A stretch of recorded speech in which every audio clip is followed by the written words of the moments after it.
Nós não fomos feitos desiguais uns dos outros. A verdade é uma só para todos. O sol é o mesmo, doando vida para toda a família solar. Deus é unidade de vida e de amor. Classifiquemo-lo com o nome que nos aprouver. É a mesma realidade que nos sustenta e dinamiza nossas forças.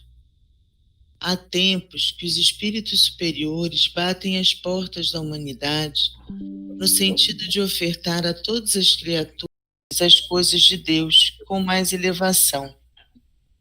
Antes o faziam veladamente, ocultando certas verdades, porque a luz sem os devidos anteparos pode cegar.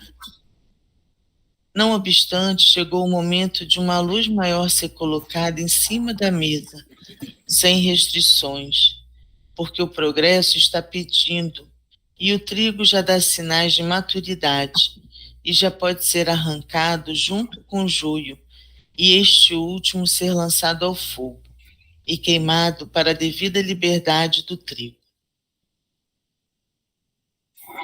Quem tiver entendimento, que entenda o que se ouve ao abrir as portas.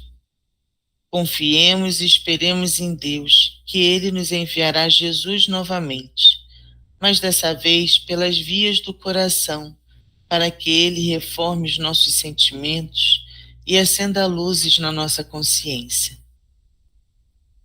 A extensão do trabalho nos campos espirituais em que habitamos é imensurável e o colocamos na pauta das nossas conversações como sendo a própria vida palpitando na emoção da vida maior, Deus. Curioso se nos apresenta a individualidade de cada criatura e a diferença que os seus sentimentos assinalam como portas que se abrem para o engrandecimento espiritual e divino. Só um instantinho. Eu achei interessante, né, quando ele diz, né, porque se fala muito, né, que Jesus vai voltar, né, que não sei quem vai voltar, que fulano vai voltar, ciclano, e ele fala que é uma coisa interessante, né, Jesus vai voltar, mas dentro do nosso coração, cara. Não é como a história, né, da antiguidade, né, que Jesus veio como um homem na Terra para orientar a população. Ele já fez isso, né? E o que agora a gente só precisa relembrar o que ele ensinou. Então, essa frase, quando ele diz, né, que ele vai voltar, mas vai voltar a partir do coração de cada um, eu achei muito bacana, porque é o que a gente vem tentando trabalhar e vem lendo direto, né? É a tal da reforma íntima, né? É você resgatar a sua própria divindade em meio a um mundo que a gente vive um pouco desarvorado, que com o evoluir da materialidade se esqueceu do que ele ensinou lá atrás. Então é o momento de a gente parar, refletir e reacender essa chama divina que sempre esteve lá no fundinho do nosso coração, timidamente esquecida pelos atropelos da vida material. E acho que é o momento, né, atual é que isso está começando a surgir. Então, grupos como os nossos estão sendo formados, incentivando outras pessoas a fazerem a mesma coisa. Pessoas que antes levavam sua vida indiferente começam a questionar o que acontece à sua volta, começam a pensar com mais carinho nos acontecimentos, com mais compaixão. A compaixão vem gradativamente substituindo a indiferença nas notícias que a gente vê, até nas fofocas que a gente ouve. O sentimento em relação a elas está mudando. E esse é a volta de Jesus ao mundo atual. É a recobrança, é a recuperação da divindade que há em nós, que ficou muito tempo guardada no fundo da gaveta.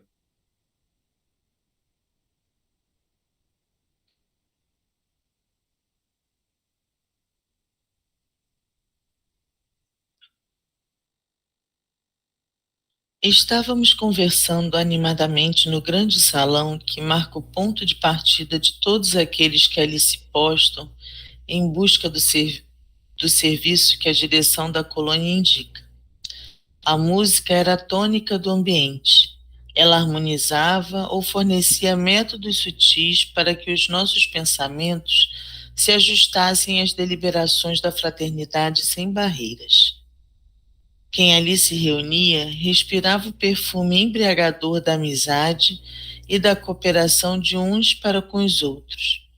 Não havia lugar neste ambiente para a preguiça, para a discórdia. Não havia lugar nesta casa para o egoísmo nem para o orgulho. Não existia lugar para a vaidade, pois tudo ali era equilíbrio, e o trabalho constante era o lazer que encontrávamos.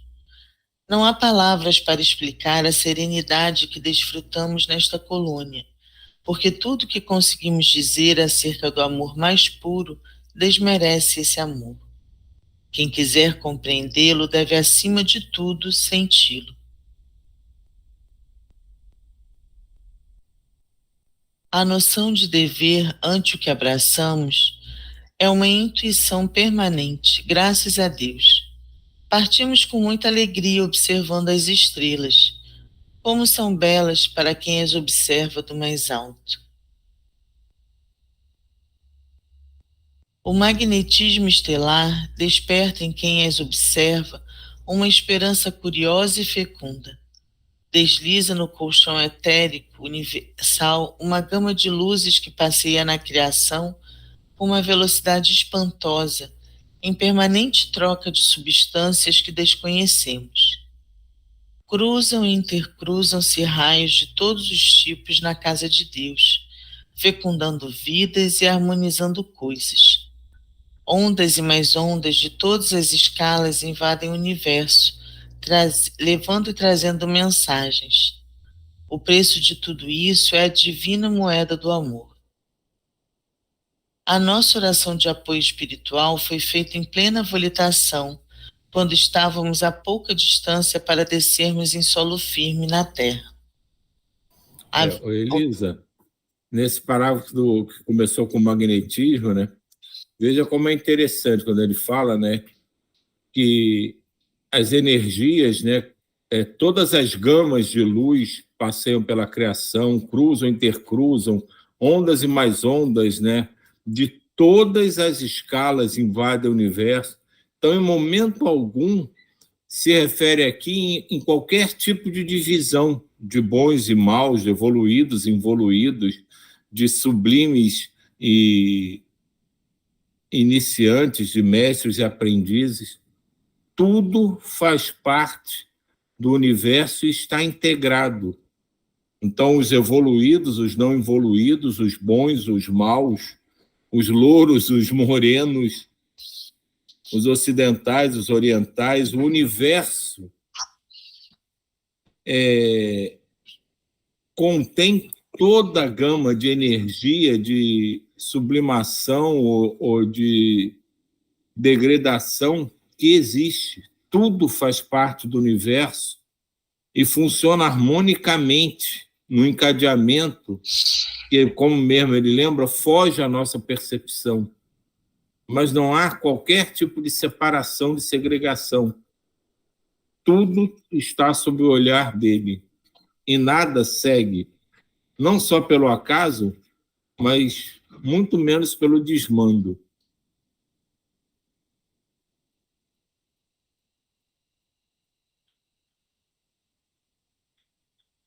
Avistamos um comboio de passageiros rumando para uma grande capital, escorregando nos trilhos com aquele barulho característico de aço com aço.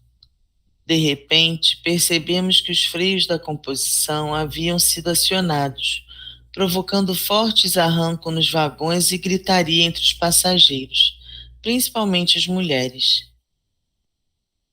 Descemos imediatamente em trabalho de socorro, e lá estava o drama. A locomotiva havia atropelado uma pobre mulher que não a percebera e ajeitava uma trouxa de roupas, descansando nos trilhos. Ela era surda e não ouvira o barulho da composição.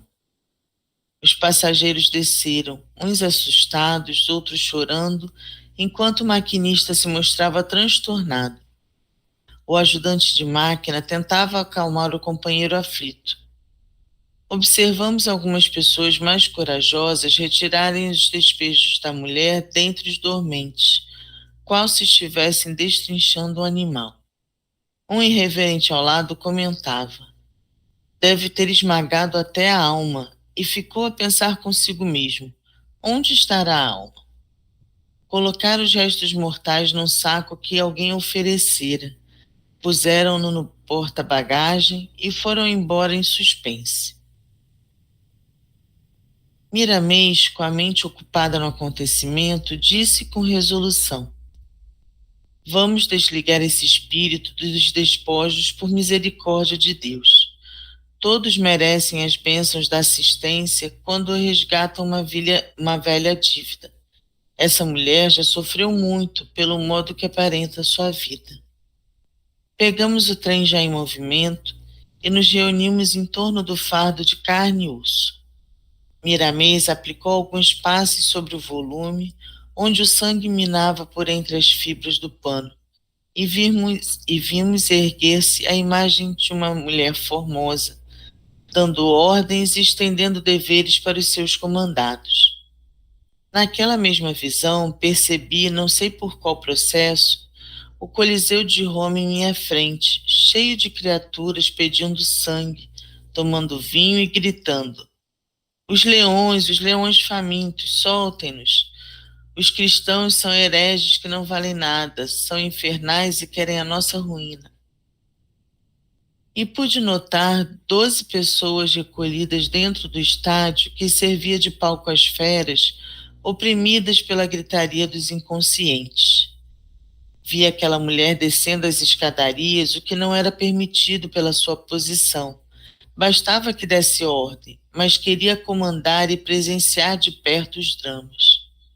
Chegou ao parapeito falando com toda a autoridade aos gladiadores: abre as portas.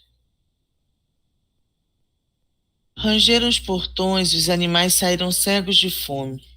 Os leões africanos ficavam sem comida para que pudessem devorar as criaturas com a gana que o instinto inspira, e em poucos instantes só restava uma dúzia de humanos estraçalhados. E só se via alguns ossos serem carregados nas bocas dos animais selvagens, enquanto o povo delirava, como sempre, sob a influência do magnetismo inferior. A dama se esqueceu de voltar ao seu camarote de nobre e gritava com todas as forças dos pulmões, dobrando-se no parapeito e, sem perceber o perigo, escorregou e desceu sem apoio para dentro do círculo dos leões, onde 2 patas gigantescas já a esperavam, enfiando as garras em seu peito, rasgando-o de cima a baixo, expondo suas vísceras. Os dentes pontiagudos do animal entravam em sua carne, destroçando-a em um átimo. Quando os guardas chegaram ao local, em sua defesa, a grande mulher, a rainha dos inconscientes, cuja carreira fora marcada pela perversidade, já não possuía um corpo carnal. Miramês, depois da operação de desligamento dos fios que ligam os 2 corpos, notando o que eu havia percebido, acrescentou: esta mulher, Lancelin, que viste no Coliseu, é a mesma que hoje mendigava aqui no Brasil. Além de mendigar pão para matar a sua fome, mendigava a luz para matar a sede de tranquilidade e de consciência. Ela começou, na hora de sua fúria, a perceber a justiça, e varou-se esse tempo todo, meu filho, reencarnando aqui e ali, reajustando contas e percebendo leis que devem ser respeitadas diante do próximo. Esse fato de Roma não foi o primeiro. Antes mesmo do Cristo, ela já manifestava suas más tendências em outras nações, impondo sua autoridade, onde o céu lhe concedia viver por misericórdia. Nunca faltou assistência para sua recuperação, Porém, desta vez, ela guardou a lição dada pela escolha do tempo. Quando voltar de novo, esta nossa irmã estará regenerada, disposta a trabalhar em todas as direções em que existir sofrimento e dor. Que Deus a abençoe para sempre. Elisa, essa história que ele conta aqui tem suas razões lá, as suas sequências, mas eu queria levantar um questionamento aqui. Voltando lá no início, não precisa voltar ao texto, não.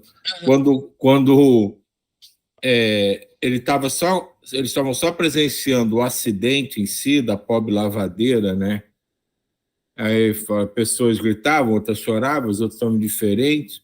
E uma questão que eu estou levantando é: a gente cansa de ver isso pela rua, quando acontece uma batida, alguma coisa, o trânsito fica uma confusão porque ninguém quer ajudar, mas todo mundo quer saber o que aconteceu. E isso acontece em qualquer evento que ocorra na rua, né? Se alguém passa mal, junto aquele monte de gente por mera curiosidade. E a pergunta é: nós numa situação dessa, qual seria a nossa atitude? Ficaríamos só tristes? Seríamos curiosos? Iríamos ajudar a tirar os despojos da vítima, mas sem compaixão nenhuma, apenas para o trem seguir o seu caminho? Então, essa é a questão que eu levanto. Diante de tudo que a gente tem visto, tem aprendido, realmente teria alguma importância a gente saber qual a história dela, o porquê ela estava passando por aquilo? Qual o sentimento que a gente deveria ter, vindo lá do nosso mais profundo coração, numa situação dessa? O que a gente deveria realmente fazer numa situação dessa? Isso eu estendo a todos vocês aí, se alguém quiser comentar. Eu quero, Silvio. Vou compartilhar duas experiências que eu passei. Uma foi de um rapaz que estava se afogando numa cachoeira, num passeio que a gente estava fazendo, e que Marcelo foi ajudar, né?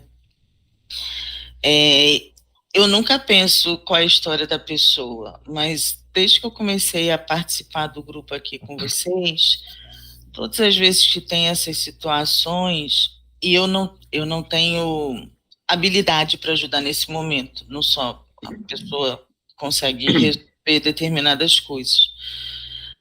Eu sempre rezo, assim, eu sempre peço para que todos os espíritos de luz que tiverem naquele lugar, que cuidem e caminhem para que tudo se resolva da melhor forma, para que, se for o momento da pessoa aí, que ela vá, mas que ela seja amparada. Mas se não for o momento dela ir, que ela fique.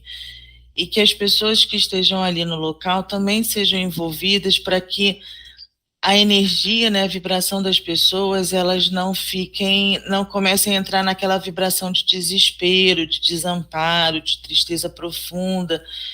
Então, que a gente consiga, de fato, elevar ao máximo as energias daquele lugar para que as coisas se encaminhem da melhor forma. E o outro evento é bem recente, né? Vocês devem ter visto aí a notícia do caminhão que explodiu, foi bem aqui em frente de casa.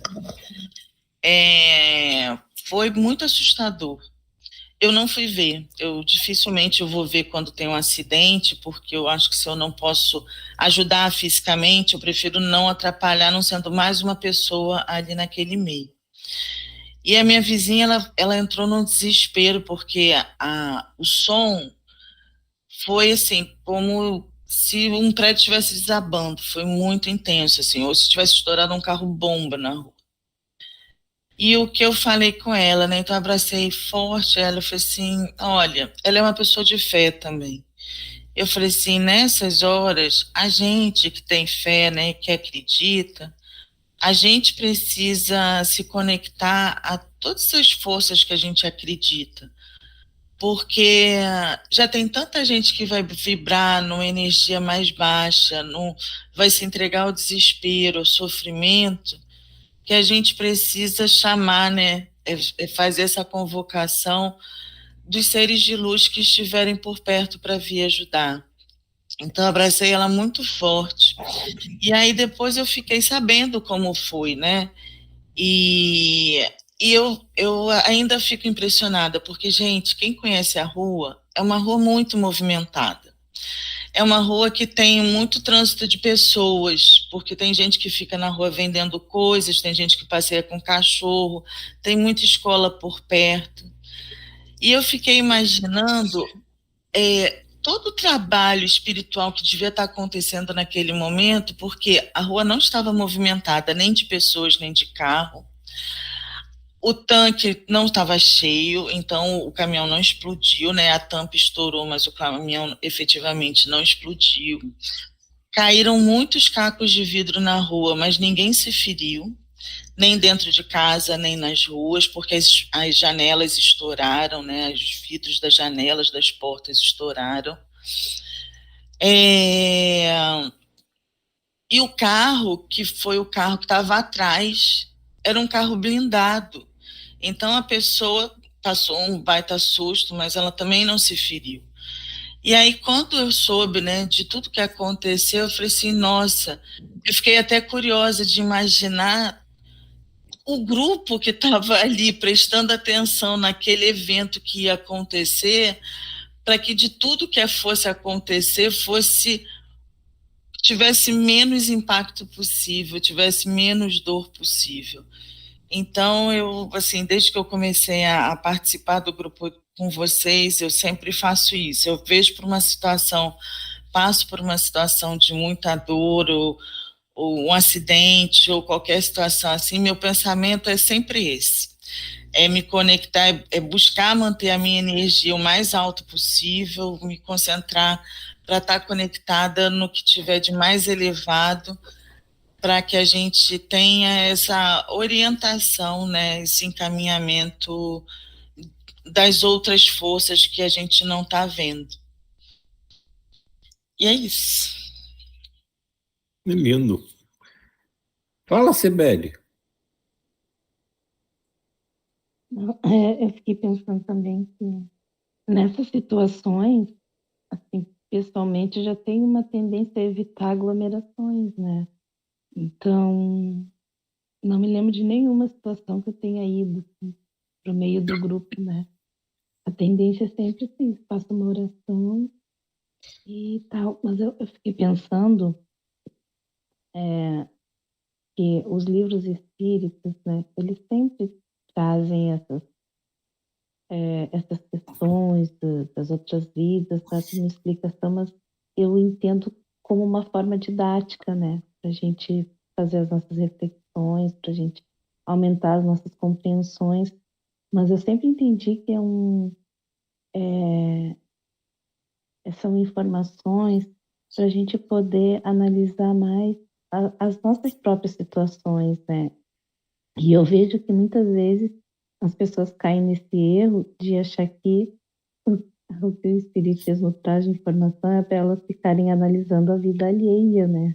As motivações dos outros.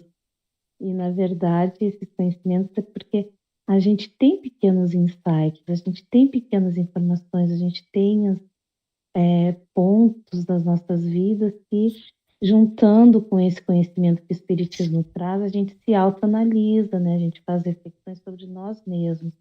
Por que eu tenho aquelas tendências? Por que aquelas coisas estão acontecendo comigo? Eu entendo que essas informações que eles trazem é para isso, é para o nosso autoconhecimento. E aí a gente cai nessa tendência do mais fácil, que é ficar julgando a vida dos outros, né? Porque isso aconteceu com o outro, porque o outro está com determinada doença, porque o outro desencarnou de determinada forma. E eu acho errado isso, né? Porque às vezes até as pessoas perguntam, por que alguém tem. O que significa, né, a pessoa ter uma doença tal, um câncer? Você sabe, assim, que eu até evito buscar informações de coisas que eu não tenho para tentar evitar esse tipo de erro, né, cair nesse julgamento.